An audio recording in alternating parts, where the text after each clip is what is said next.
279 Perfect Justice. Presence of God, O Lord, you who are just, and love what is just, teach me how to practice justice perfectly. Meditation 1.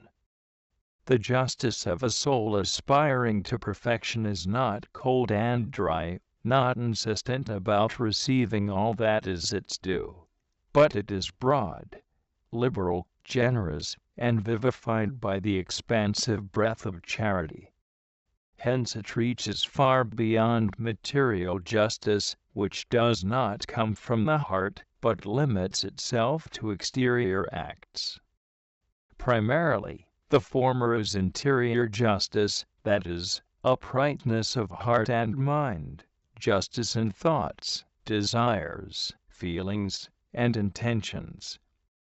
The soul who possesses it has not listened in vain to the words of Jesus, "Unless your justice abound more than that of the scribes and Pharisees, you shall not enter into the kingdom of heaven." Matthew 5:20.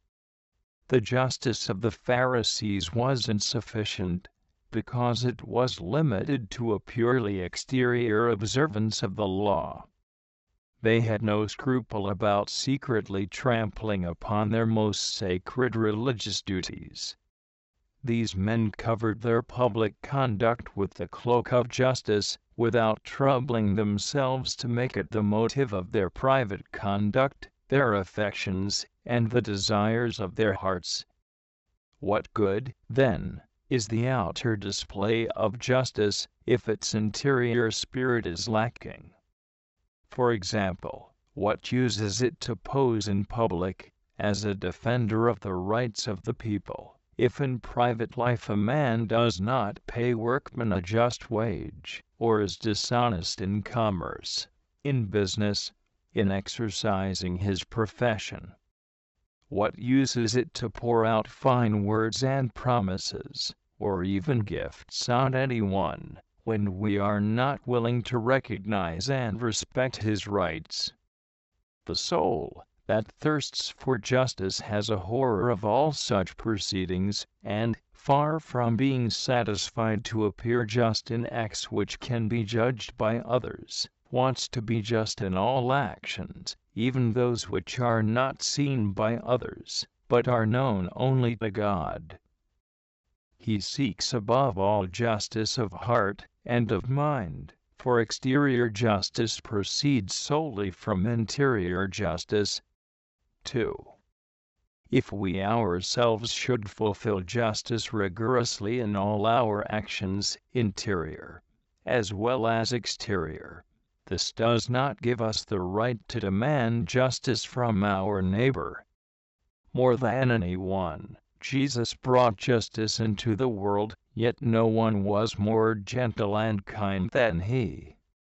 Even when it is our duty to safeguard or establish justice in specific circumstances, we should be careful not to be severe, but to act with kindness, trying to persuade rather than to impose. If we attempt to administer justice by force, we shall obtain nothing, or at most, a strained situation which will soon collapse. Following the example of Jesus, we must try to make justice penetrate into souls and into society by means of charity, love, and an understanding of the weaknesses of others. If we want to be realistic, we must remember that, no matter how much we do, we shall never, even under the best of circumstances, obtain absolute justice in this world. Perfect justice is found only in heaven. Even Jesus bore with the unjust acts of Judas and the Pharisees. Although he could have acted otherwise, he did not wish the cockle to be uprooted from the field until the time of the harvest. We then must be very patient and merciful, especially when the injustice is aimed against ourselves. For a soul aspiring to sanctity, It can well be said that the greatest justice consists in bearing patiently and humbly all the injustices of which it is the target, for it would be absurd to think of reaching perfection without following in the footsteps of Jesus. If he, innocence itself, suffered so much injustice without complaining, is it not just that we, who are sinners, should, at least, suffer something without posing as victims, but remaining calm and serene? Justice itself, then, urges us to bear injustices.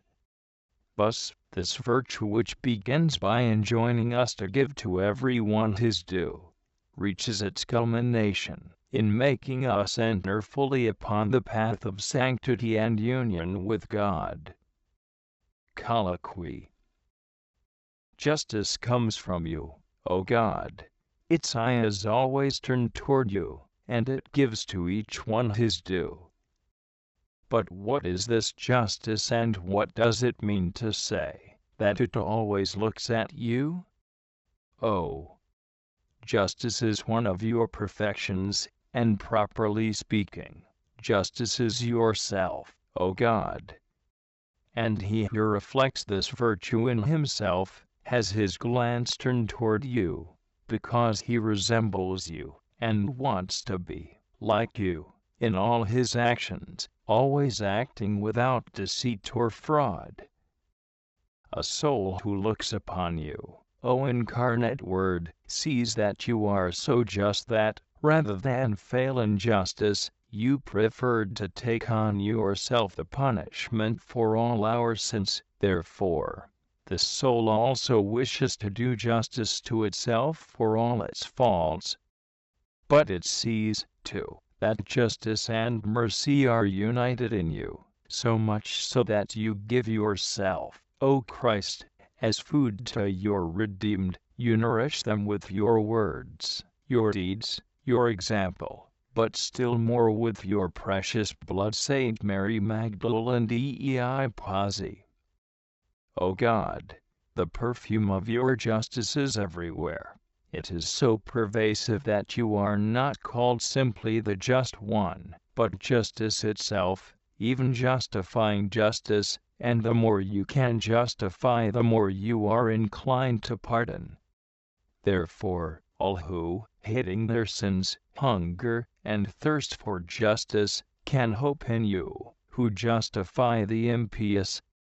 No one is so presumptuous that he thinks his justice or holiness is enough to assure his salvation. For this reason I hasten to you, O Jesus. Your passion is my supreme refuge and sole remedy.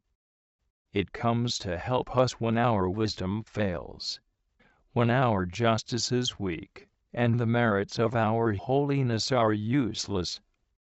When my strength grows weak, I shall not be discouraged. I know what I must do. I shall take the chalice of salvation and call upon the name of the Lord. Open my eyes, O God, that I may always know what is pleasing to you, and then I shall be wise. Pardon the faults of my youth and ignorance, and I shall be just. Lead me, O God, on your path, and I shall be holy. But if your blood does not intercede for me, I shall not be saved. Saint Bernard.